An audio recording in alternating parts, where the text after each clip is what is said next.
Lesson number 10, publicity, but really film festivals. Okay, you've made your film now. What's the budget? 5,000, 50,000, 100,000, 200,000, 300,000, 500,000, a mil, 1 to 2 million, 2 to 3 million, 3 to 5 million. I don't care. You spent your money, you're broke. What are you going to do now? You've heard everybody in Hollywood say how much they're looking for talent. You've spent your money, your friends' money, relatives' money, a group of investors' money. You're broke. What are you going to do now? Publicity, you're going to pick up a phone and call Miramax, call New Line. Hello, I made a film. Can I send you the tape? What are you going to do? You're going to do that? Well, first, let's get back to, remember, a couple lessons ago, I told you about independent filmmaking and why distributors love independent filmmakers. Because you're free, you spend your own money, you make a film very cheaply, and they don't have to gamble on a script. They see the final product. So yes, they're definitely looking for you. Why are you hiding? They're looking for you. You don't call them. They're looking for you. What you've got to do is do proper publicity to make it easy for them to find you. Then you're a discovery. So let's get into publicity and festivals. Remember a couple lessons ago when we did the shoot and I said publicity? Put in $2,000 to $10,000 in publicity money, put it aside. Now let me show you how to spend that $2,000 to $10,000 in publicity money. So what we're going to do now is sell our film and start attracting distributors. But first off, you don't know who distributors are, and you don't know how many there are. So let's get it focused. There are 6 to 7 distributors that are called the majors, nickname, studios, Warner Brothers, Paramount, 20th Century, MCA, Universal, Buena Vista, Disney, et cetera, et cetera. They're not picking up your film. It doesn't happen at that level, but you know, there are fairy tales every now and then. Next, there are 6 to 7 distributors that are called, nicknamed the mini majors. They're big, Miramax, New Line, they're big. The majors will make 20 to 30 movies per year at budgets of $10 to $50 million cash per year. They call it 20 million to 200 million. Next, the mini majors will make 12 to 20 movies per year at budgets of $3 to $20 million each. You know, they'll call them $5 million to $100 million each. Next, there's another group of distributors. They're distributors, but they're not the majors. They're not the mini majors. So what do we call them? I don't know why we got to call them anything, but we call them the independent distributors. They're not independent of anything. They're as corrupt to no-budget filmmakers as the majors are, so don't think of it as anything that's different. But there's those other distributors, the independent distributors, that really only distribute about 2 to 5 films a year at budgets about $1 million to $3 million. Next, these distributors, by the way, make their own films. They finance and make their own films to keep their business going. Next, every year, there are minimum 12 to 15 distributors that say they're distributors, but they're not really distributors. A distributor to me is a company that takes your print, goes to the lab, strikes more prints, books theaters, sends out the print to those theaters, pays for a lot of ads, waits for the consumer to come, then collects from the theater owners. That's a distributor. That's what I call a distributor, which is basically a North American theatrical distributor. But then there are a lot of distributors that say they're distributors but don't do that. What they do, and they're really foreign sale agents or licensing companies. They get the rights to your film, and they sell it to Italy, Germany, Japan, Korea, Ecuador, Brazil. There are 12 to 15 of them every year. These are like the Roger Corman, the Crown, the Canon, the Tromas, etc. They really don't think about putting a film in theaters in North America. They treat it more like a commodity, manufacture it cost effectively, and from the revenue they'll get from foreign sale, North American video, and late night cable or pay cable, they make a profit on each one, but they don't think about it as it's a film to be put in theaters. These guys make anywhere from 2 to 30 of these films per year at budgets of 0.1. That's $100,000 to $1 million. Next, every year, there's at least 200 to 300 you people, independent filmmakers. You're going to be one of them when you make your film, aren't you? You have no affiliation with any distributor. You're independent. Here's the weird one about independent filmmakers. You're begging to lose your independence. You want to become a dependent filmmaker. And what everybody's told you is you have to get a distribution deal. What you just found out is how many distributors are there. At the most, I'd say there are 40 to 50 distributors who have the ability to write a check to buy a product from you. These distributors are manufacturing their own product, financing their own product, and distributing their own product, but they know you people are out there. So they'll have an employee, just one employee, who has a secretary who's called the assistant, but the title of this employee is the acquisition executive. The acquisition executive. I want you to stop thinking acquisition exec. I want you to stop thinking that you want to get a distributor. You do. But then you make it so generic, it's like a building. You're like, how do I talk to walls when you say a distributor? It's not a person. The employee at the distributor whose job it is to find people like you, look at it, think it's marketable, and write a check to you. The title of that person is the acquisition executive. Acquisition executive. Later on, when you're looking to get money to make a film, you call the development executive. Development executives will invariably never take a phone call from you. Why should they? You're a nobody, you got no marquee value, you're not wealthy, you can't do any pay or play commitments. But if you're a filmmaker that's made a film, when you say you're an independent filmmaker, we assume you have made a film, 90 minutes minimum, and you call the distributors to talk to their acquisition executive, there's no game playing then. They'll pick up the phone right away because they're looking for you. So what I'm letting you know is there are 40 to 50 acquisition executives in North America that have the ability to write a check to you. And you don't know one of their names. You know the company that they work for, but you don't even know one of their names. And those people are super important to you. And let's focus on them. So while we're making our film, let's do publicity. Let's spend the $2,000 to $10,000, but let's spend it and target it totally towards those acquisition execs. So the first thing you do with that $2,000 to $10,000 in pre-production, 1 month before you start shooting your film. You got the money. You know you got your 50 thou, 100 thou, 300 thou. You're going to be shooting in 3 weeks or a month. So 1 month before you start shooting, get listed in the trades, Trades. What are the trades? 2 newspapers. One is Daily Variety. I didn't say variety. I said Daily Variety. One is Daily Variety. The second one is Hollywood Reporter. 1 week, or 1 month, before you shoot your film, but you got the money, you're really in real pre-production, not fantasy pre-production. And 1 month before, you call up the editor of Daily Variety, and you'll get the editor that's in charge of what's technically called the film production chart.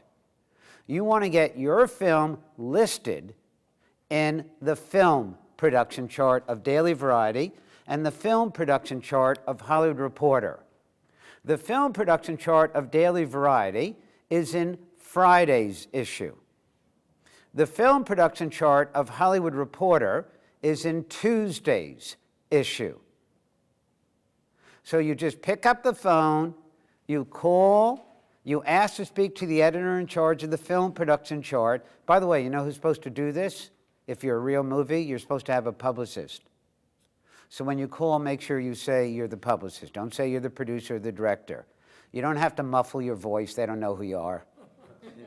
So just call and say you're the publicist for this film production company. It's a $2 million budget. You like to get listed. They will instantly get your phone number, fax number, and fax you a form. When they fax you the form, you fill it in. It only takes 4 minutes. The form asks for A, the title of your film, B,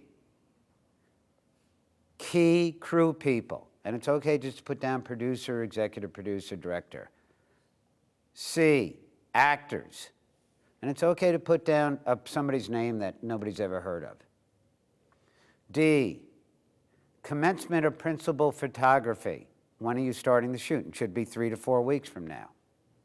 F, or D, E, a distributor, if any.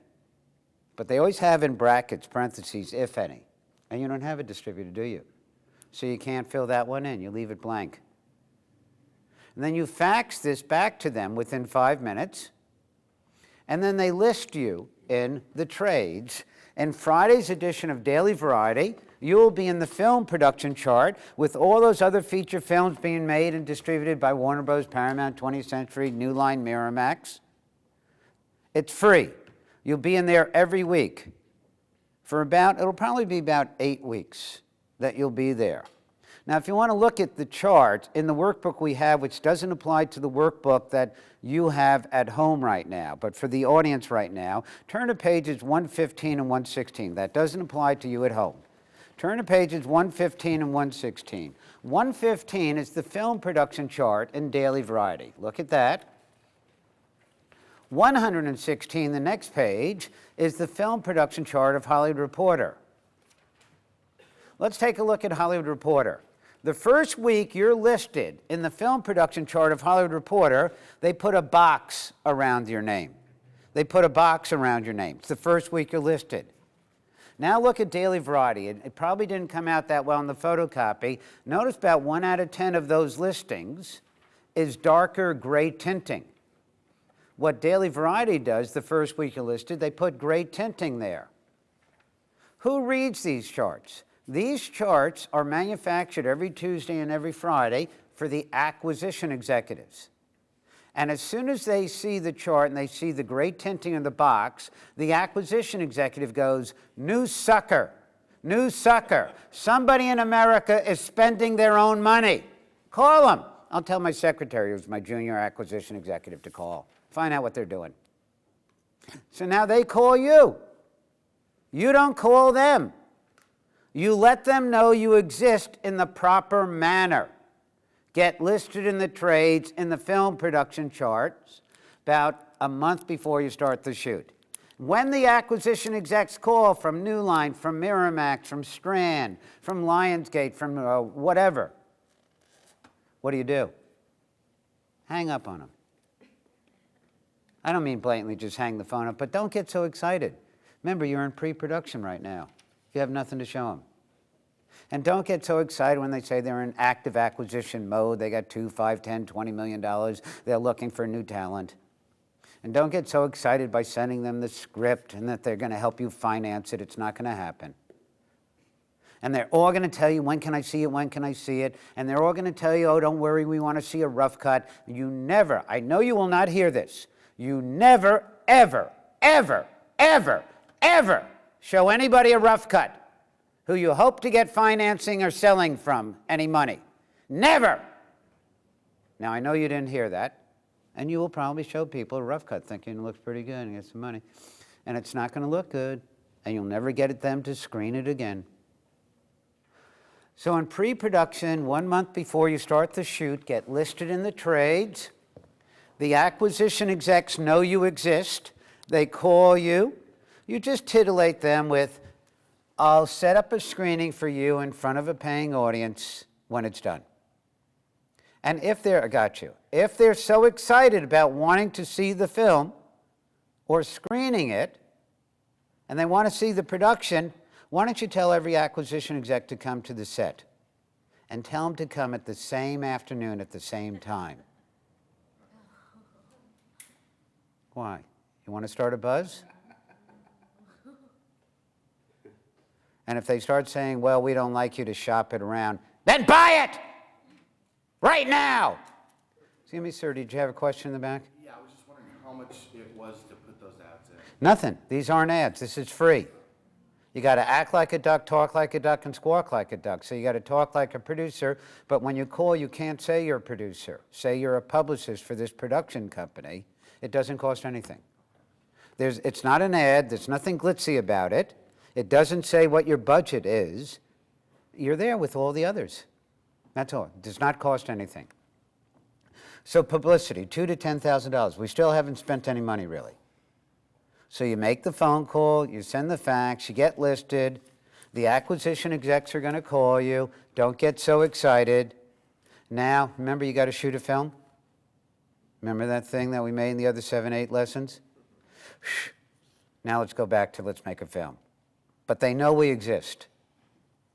So now shoot a film. While you're shooting a film, remember that insanity, those 12, 16, 18, 20-hour days? What you got to do once during those 12, 16, 18-hour days, you got to get one day that you hire a professional still photographer to come to the set to get your press photos. You've got to do one day to get a professional still photographer to come to the set, $300, $400 to get your still photos. Now, what photos are you going to get? What photos have you seen whenever you read a newspaper or a magazine and you read an article about this feature film? What photo did you see? I know what it is. This is the photo that you better learn to fake it. Everybody fakes it. Spielberg fakes it. Lucas fakes it. Redford fakes it. Scorsese fakes it. Everybody fakes it. Here's the fake photo. Every time you read a newspaper article or a film magazine and you see a picture of somebody directing, what do you see them doing? Let's get to it. So what you do during the shoot, the one day that you have your still photographer, you pick up, for 10 minutes, you pick up a clipboard or a script. It looks good if you have a clipboard or a script in your hand. And you go to the nearest actor. And remember, I got the still photographer over here. And I go to the nearest actor and I ask, could you look that way, please? And I point.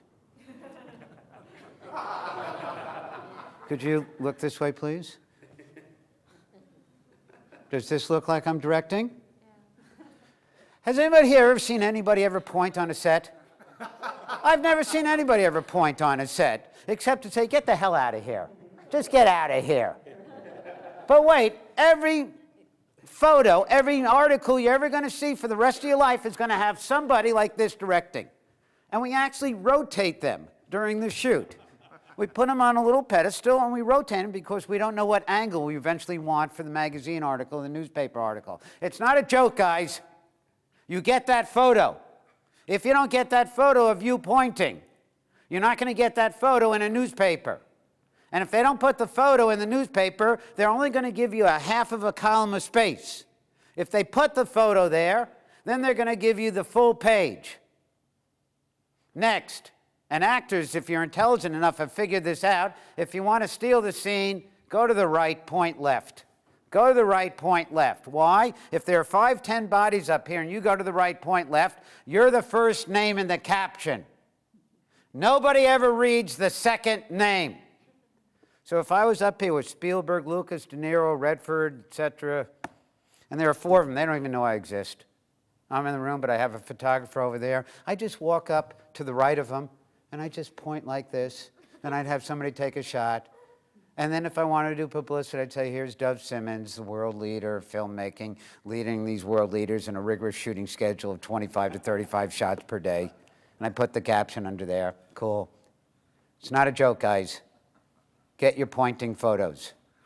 Get your pointing photos. And until you're famous, take the baseball cap off and lose the shades. Once you're famous, you can put the cap on and you can put the shades on. Until you're famous, take it off. So publicity and pre-production, get listed in the trades. The acquisition execs know you exist. During the shoot, get your photo stills. Post-production, press kit. Remember, post-production's a very calm process? During this calm process, let's get your press kit together. It's what you'll do, if you're a real $1 million feature, you'll have $50,000 to make real slick-looking press kits, print, and slick-looking what we call EPKs, electronic press kits, to send out to the TV news channels and to all the newspapers. Now, you don't have $1 million, and you don't have $50,000 to do that. So what you have is that $2,000 to $10,000. So let's take $1,000 of that. We spent about $500 in publicity to get the proper photos. Now let's spend $1,000 to make up 100 print press kits, not 1,000 or 2,000. But make them slick. Don't let it look like a college term paper with cheap photocopying. It's got to be slick. So you get a double pocket glossy file folio. Sounds weird. You go to Office Depot Staples and you buy 100, this is glossy, 100 glossy double pocket file folios. Double pocket means when you open up, there's a pocket in here, and there's a pocket back there. Buy 100 of these. Then take 4 to 6 photos that you got of the shoot. Take it to a graphic designer, have them do a montage, have it printed on these glossies, with the title and some cute slug line. That's another $500. In the opening pocket, here's your business card. Put that in there for the film. And put in 7 to 10 photos, usually 7 to 10, of the shoot, of the actors acting, a couple of you pointing, and maybe a couple of headshots with their resume stapled on the back. In the front. And the back, put in typing. 2 to 3 pages of double-spaced typing. That includes 3 things. A, your biography, and why you're great. Don't be shy. B, a short synopsis of what the film is about and why it's great, and why it's commercially successful, because it's similar to, and you'll pick 2 other art films from the last 2 to 10 years that you think yours is like, that were successful. Then the next is you type in some cute keyword, cute, C-U-T-E, cute story about the financing, funding, or making of the film. What do you come up with as a cute story? Your cute story. What did a guy like Rodriguez come up with? That he actually sold his body to take a test drug program to get injections. That he was almost a chemical test rat, and he got a lot of injections, and he made $4,000, $5,000, $7,000 he made to shoot his film. You know what? That got written up. And God bless the kid for doing it. I'm not recommending doing that, but it got written up. You come up with some cute story. And what's your story going to be? You have a wonderful cast and crew dedicated. You got goods and services donated. You got your community that really loves you. That's been done 10,000 times. Come up with something new. Maybe it's, name of your company. Movie production company is Humpty Dumpty Productions. So for 1 month before making your film, nobody believed in you, and the only person that believed in you was your mother. So in order to raise financing, and your mother is not wealthy, in order to raise financing, you sent your mother to the hospital every day to sell a body part. You have now raised $18,000, but the problem is your mother is only a thumb. That's all that's left over of her. I guarantee you this will get written up in every newspaper. You'll be on Hollywood ET, Hollywood Access, etc. I think it might get you 10 years at Attica, though, guys, and I'm not recommending to do this one. But come up with something. I don't care if it's true. I would like it to be true. If not, be creative. You know what that means. come up with something that the press can hook around, and they like cute. Yes, sir? When you do that story, should you like have it in press release form so it can be sent to a newspaper or anything like that? Or? No, it's in the press kit. I mean, but should you write that story out in release form? Like Yeah, stop. But it's in the press kit. It's in your double pocket file folio in the front of the photos, and in the back is typing. And it's right in there. That's the typing. That's there. That's the key one. But send it along with the photos, because if they want to do the story and start writing up, they want the photo. And if you don't have the photo, what photo? It's got to be this photo. That looks like it's action. You know, it's a photo of you cutting your mother's arm off. Never mind, that wasn't funny. That wasn't funny. I should retract that one. Yes, ma'am. When you say photos, how big do you need? Like, 7 by 10, 7 by 10, sometimes 5 by 7, and color transparencies. More and more newspapers today are going to color, so you expect color transparencies. So the photos should be both black and white and the color transparencies. Publicity. Let's go, let's take a look. Pre-production, production, post-production. We've got this done now, our publicity. So in pre-production, we got listed in the trades. The acquisition execs heard about us, they called us. We didn't get so excited. Then during the shoot, we got our photos, and hopefully if they're so excited, they come to the set, and they come to the set at the same afternoon that somebody else comes to the set, or a couple others from other distributors. Ooh. Next, post-production. Don't get excited about showing them a rough cut. Don't you dare. And those ones that came to the set, all are going to give you this dribble. They want to see it right away. They're so excited about it. Don't you dare show them a rough cut. You wait until it's perfect. Now, once again, you didn't hear me. You never show anybody a rough cut. Now, eventually the distributor's going to say, well, when can I see the film? You know what you're going to say? I'll set up a screening for you in front of a paying audience. Really? I'll show you that not only does the audience like it, but the audience pays to come. And that type of demographics likes it. Every acquisition executive or distributor will say, really, you do that for us? You know, what I mean is, don't take your film and come to LA and set up a private screening. It's almost useless, guys.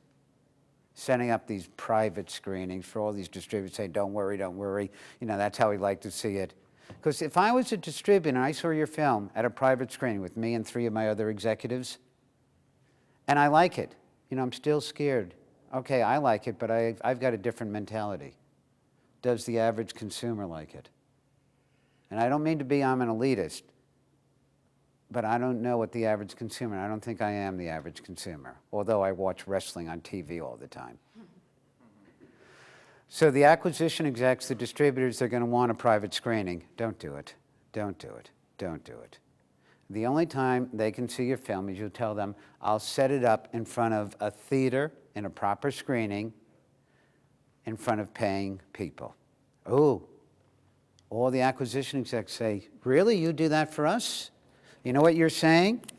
I am going to go to a film festival. You want to see the film?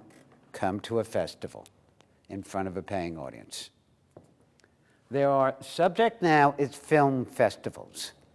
There are 600 to 2,000 festivals every year. They're all over the place. What are film festivals? First of all, to you, they're the biggest part of your publicity budget, is the cost of going to festivals. They're all over the place. Every city, every state in America has a film festival. What's a film festival? It's a cultural event. What's a cultural event? Anything that loses money. The ballet, symphony, opera.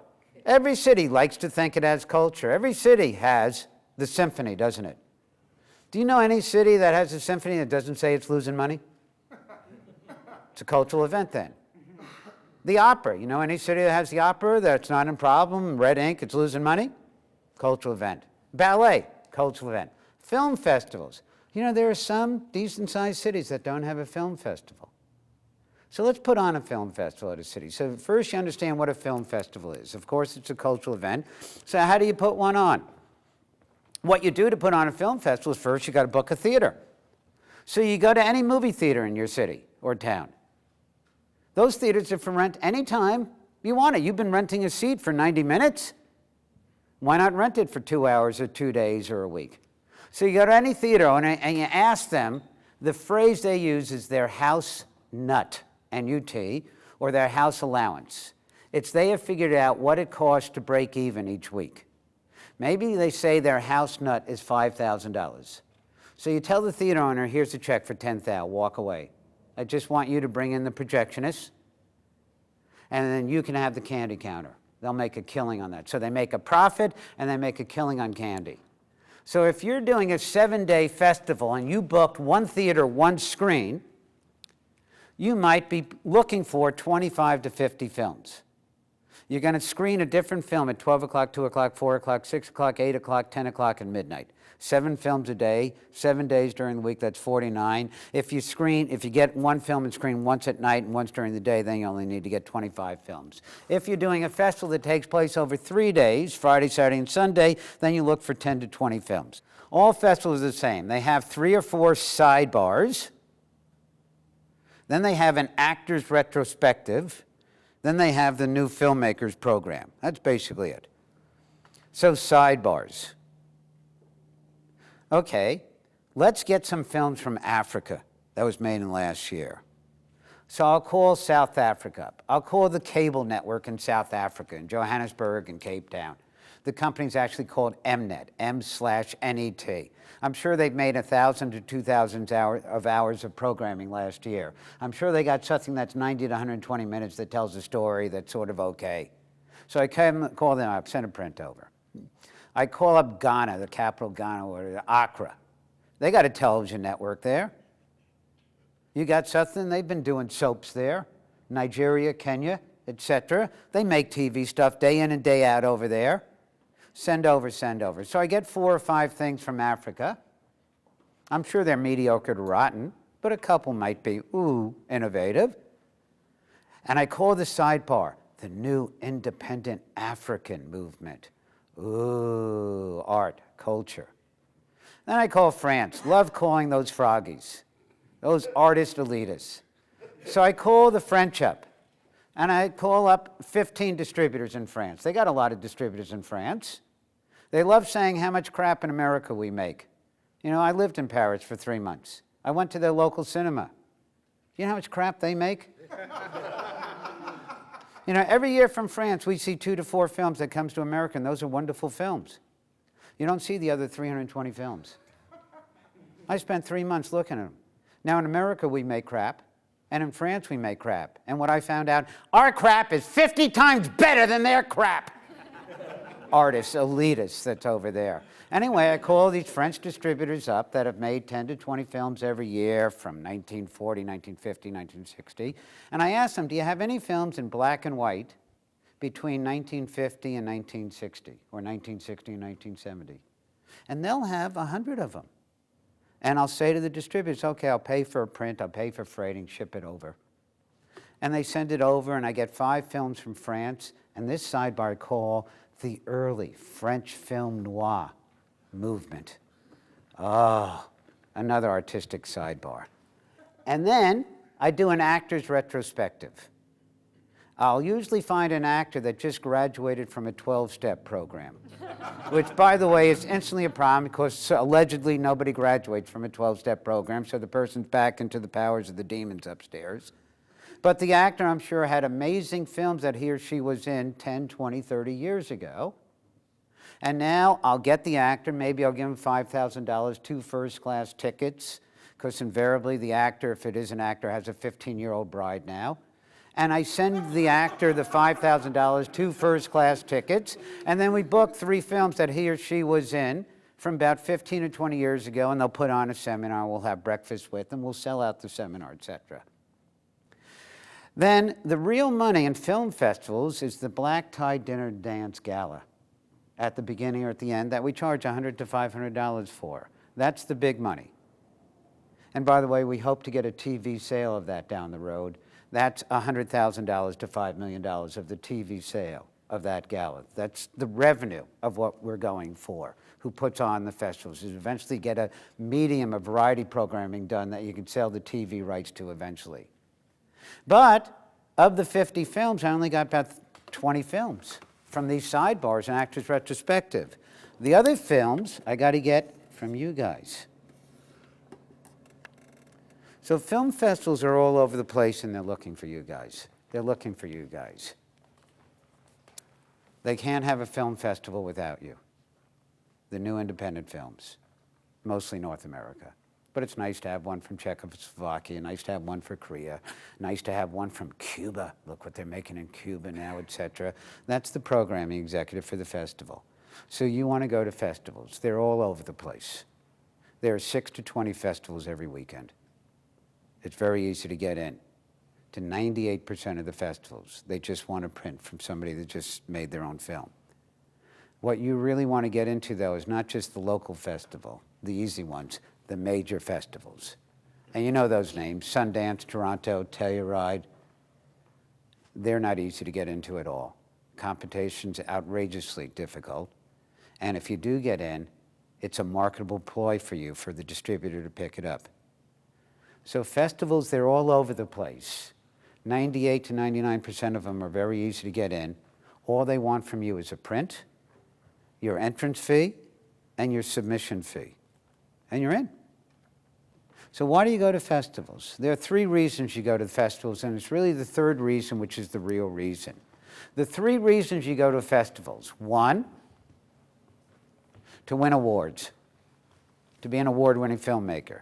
2, to start the buzz, to be reviewed and interviewed, start the hype. 3 is really the only reason you really go. And it's called, and you say it in different ways, to sell the film, be discovered, get a distributor. 3A, sell the film. 3B, be discovered. 3C, get a distributor. You know, number 3 is the only reason you really go to a festival. Let's talk through, to be an award-winning filmmaker. First, number 1. Have you ever noticed anybody says their name and then they say, comma, an award-winning filmmaker, comma, and then they never tell you what award they won? Does that have any merit? Whenever I see somebody's name and they say an award-winning filmmaker, I know they have won an award that has no merit. And every festival just about gives an award to every single person that pays an entrance fee. If somebody won an award at Sundance, Toronto, or an Emmy or an Oscar, do you think they'd ever say they're an award-winning filmmaker? No way. That is degrading. I'll say I'm an Oscar winner, an Emmy winner, a Palme d'Or winner, a Sundance winner, at least a Toronto winner for something. So if nobody got into the real festivals and nobody won any awards at the real festival, but got into the Virginia Festival, the Detroit Festival. And I guarantee you almost 95% you'll get an award there. Now the point is, what distributor came to Cleveland? What distributor sent an employee to Virginia to find your film? So you won an award, and it's like that saying, what if the tree falls down in the forest and nobody's there to hear it? Did it really fall? So you won an award, and guess what? Come back. Here's what you just did. You just gave your world premiere away to the Philadelphia Film Festival. You not only gave your world premiere, your North American premiere, and your USA premiere. And a week later or 3 weeks later, you want to go to Toronto, Telluride, or Sundance? It's not a law, but I believe you're almost automatically excluded. Because you know Sundance, Toronto, Telluride, they love to market how many world premieres they had, how many North American premieres they have, how many USA premieres they have. And you gave away all your premieres to Philadelphia, where not a single distributor sends an employee to come to buy. But you got an award. I hope you feel good. And you shot yourself in your foot. So 1, you go to get awards. It's not that difficult, guys, to get awards. And once again, I'm not making light of it. I believe that anybody that makes a low-budget film should get an Oscar automatically. It's so amazing that you get it done for that limited amount of resources that you had. But we're into business now. So one reason going to festivals is to get awards. It's not that difficult. What's difficult is getting into the major festival and then getting the award at the major festival. That's outrageously difficult.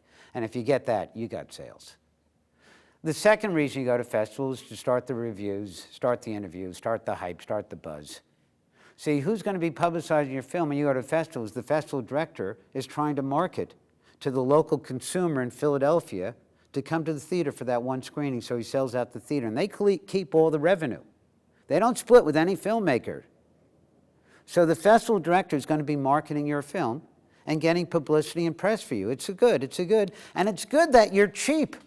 Be proud that you're cheap, as long as you tell a wonderful story. Because the reviewers, the interviewers, they're looking for this thing called the little gem, the little jewel. And that's hopefully what you are. Don't be scared that you're not expensive, you don't have a big name. If you really told a wonderful story, you got those 40, 50, 60 scenes with the 3 subplots intertwining, you cut to the chase right away and it's real dialogue, and it has me on this roller coaster ride of emotions. I don't care if you shot in video and tape and what in VHS. Whenever I go to a festival and I see tape, digital, that's transferred to film, within 10, 20 seconds up there, I know that was shot digitally and transferred to film. And I know it doesn't look so good. And I'm depressed and disappointed. I just spent $10 to go to this screening at a festival. But you know what happens after 10 seconds? If you cut right to the chase and tell a story, I forget what format it's on, and I don't care anymore. And after 15 seconds, I'm into the story. That's it. It'll last for 15 seconds. And then I'm into the story, and is your story that amazing? So the reviews, the interviews will start. Here's the real reason. You know why you go to a festival? You go to a festival to sell the film, be discovered, get a distributor. So how much time do we have? Sell the film, be discovered, get a distributor. Say again? 13. Thank you. Sell the film, be discovered, get a distributor. You know why. That's why you go to a festival. That's the only reason. To sell your film, to truly be discovered and get your agent, to be marketed, publicity, and to get a distributor, which is, it's all the same thing. That's why you go to a festival. So let's go once again. You know who you're going to sell your film to? This is going to be a weird one. You're going to sell your film, hopefully, to an acquisition executive, a guy or gal who's never seen a film in their life. Whoa. They don't care about what they feel about a film. If I was an acquisition executive, I hate this dribble when distributors say, we've got to like the film in order to get behind it. If I was a distributor, I will buy any film anywhere in the world if I think it'll make money, even if I don't like it. I won't buy porn, and I won't buy slashers. Remember, I watch wrestling, WWE. I love it. My opinion, I'm not right. I don't care for whatever these guys have done, Merchant Ivory Productions, artistic, artsy-fartsy filmmakers, whatever. What do they basically do? They buy a long time, they don't buy, they do a public domain English novel that I hated that novel when I was forced to read it in college. I am not going to like it now as a movie. So they take a free book, they take 6 out-of-work English actors, get them off the bottle, put them in a cottage, put a lot of lace and doily around, and nothing ever happens. Has anybody seen one of their films that's got a twist? A plot point? But yet, if I went to a festival, by the way, they're very intelligent. My hat's off to them. Remember, I'm a teacher. They're successful producer-directors, so I'm not knocking them. And if I went to a festival and I see one of their films screening there and I'm the distributor, and I notice that 90 to 95% of the audience is well-dressed, manicured women, 25 to 50 years old, I'm buying it. I know who to market to. Remember, I watch wrestling, but it makes money. Okay, I know the marketing. That's what festivals are about. You give the distributor, you got to do your publicity to market to the distributors, to titillate them, to send an employee, to get in their Beamer, to leave Century City Towers, to drive to the airport, to book a flight, to go to that city, to get off the plane, to book a car, to drive to the hotel where they got a reservation for 3 days, and then the next day to go to your screening Thursday afternoon at 4 o'clock. And your job is to get in the festival that they like to go to. You know what those are, the major ones. And your job is to hustle them to come. And even when they come, a festival that's a real big festival like Toronto will have 4 or 6 screens running simultaneously. So you got to keep marketing at the festival So that acquisition exec goes to just your screening Thursday afternoon at 4 o'clock. And if I'm an acquisition executive Thursday afternoon at 4 o'clock and I go to your theater where your film is screening at this festival and I see that the theater sold out. Did you hear that one? Sold out. I just opened the door to the theater. I look in. It's sold out. It makes money. I want it. Who owns it? I know you're in the theater. We can spot you a mile away. You're the neurotic one. You're the neurotic one. Bounce around. You're always going up to the projection booth, telling the projectionist it's not loud enough, the sound, which I told you when I taught you how to make a film, post-production sound, so important. And you're going to find out when you get to the festival, if you didn't do all the stuff I told you to do, it just comes out blah. It just comes out blah. And you're not going to make it better by making it louder. But you're going to, we can, the acquisition executives, they don't have to see a film. By the way, that's a gross exaggeration. Acquisition executives see an amazing amount of films. But the first thing they see when they go to the festival is it's marketable. The festival director did the marketing for you. And they got the theater to hopefully sell out. And hopefully there's a clearly defined demographics in the theater. So the acquisition execs know who we can market this to. Then let's say of the 40 to 50 acquisition execs, you got 15 to 20 to come. And of the 15 to 20 that came, 3 to 7 of them want to acquire your film for distribution. Where's it going to happen? You know where it's going to happen? Your film is screening from 4 o'clock to 5:30 at the festival. At 5:30, the screening is over. You'll probably take 10 minutes of everybody in the auditorium is going like this to you, and you're in your 15 minutes of Warhol. And now at 5:45, you walk out into the lobby. And remember, the festival director is there with another Warhol coming in at 6 o'clock with another 400 people that bought tickets for that theater. So they're pushing you out of the lobby, and you don't want to leave because this is your 15 minutes of Warhol. And as soon as you leave the lobby of the theater, it's over, guys. This is what you peaked for. This is everything. And you are not leaving. And they're pushing you out. And hopefully you got 7, 10, 12, 15 acquisition execs wanting to buy your film. Miramax is there, New Line is there, Strand is there, Orion Classics is there, Fox Searchlight is there. And they're not going to give you a card and say, do you come to LA and let's do lunch?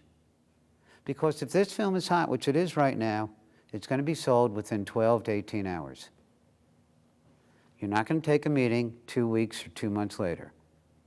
So now, let's make a deal. Hi, I like your film. I'm from Miramax. Have you heard of us? I'd like to give you whatever you want. What do you want?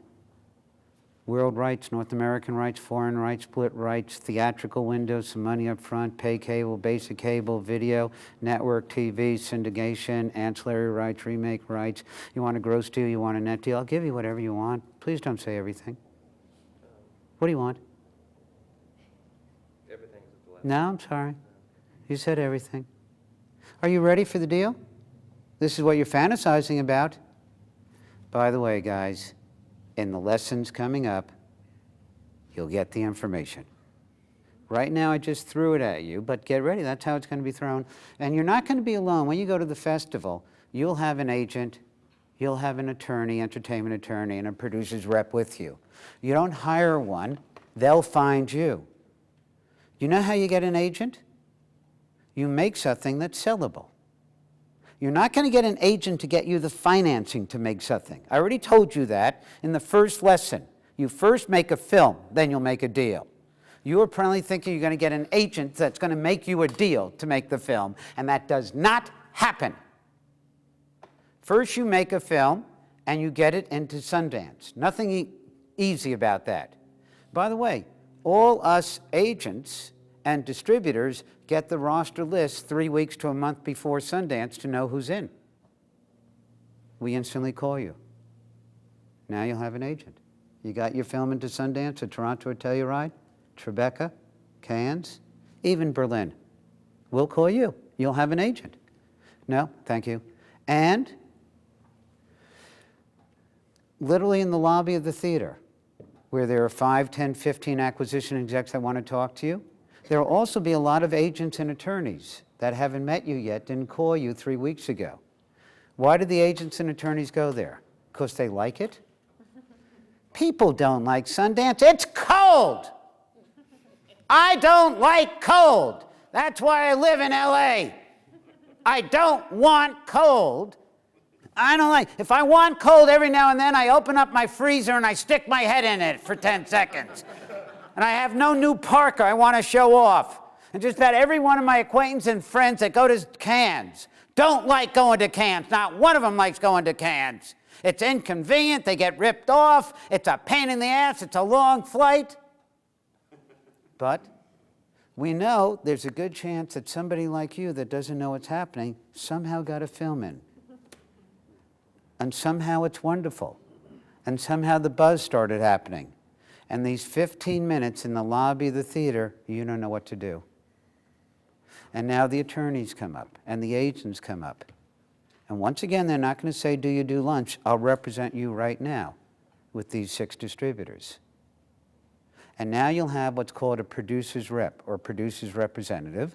And if you have 6 distributors who want to talk to you, they'll literally set up 6 lunches in the next 18 hours. And you'll sit down and listen to each deal. And we'll get into the deal memo points in the upcoming lessons. But what this subject was about was publicity and film festivals. And you understand that distributors are looking for you. They've always been saying, we need new talent, we love you independent filmmakers. What they're really saying is, please spend your own money, demonstrate at a festival that it sells out to the consumer, and in the rear title credits, there's the buzz when the audience stands up. That's the only thing in Hollywood we can't manufacture, is the buzz, the word of mouth. And that has nothing to do with the budget of your film and who's in it. And that comes down to merit. And merit, once again, comes down to script. Script is by far the most important thing, but it's not the most expensive thing and never will. But now you have an understanding what film festivals are about and a little bit of your game plan now on publicity. The next lesson that we're going to be getting into is going to be, let's start talking deals. And probably the biggest check you'll get will be from what's called the third window. Keyword window. You don't know what that is, but that's going to be a pay cable network or a video DVD distributor. Will write a big check for you now that you have a film that's going to become a movie. You understand the difference between the word film and movie? A movie with a distributor with those newspaper ads that's teaching the consumer it's worth $10. Then HBO, Showtime, Encore stars, or then the video DVD distributors want it. It has value at $3 that they're going to sell it for now. Our next lesson is talking about the third window and the cable, video, DVD distributors. So right now, you've made your film, you got it into the proper festival, the acquisition execs came, the theater sold out, there's a clearly defined demographics in the theater, and for whatever reason, they love the film, and we sniff there's a buzz. Then in the next 15 minutes, you'll get an agent, a producer's rep, and the next day to 2 days, you'll start negotiating deals. And we'll get into the third window in the cable DVD sale coming up in the next lesson. God bless, happy filmmaking again.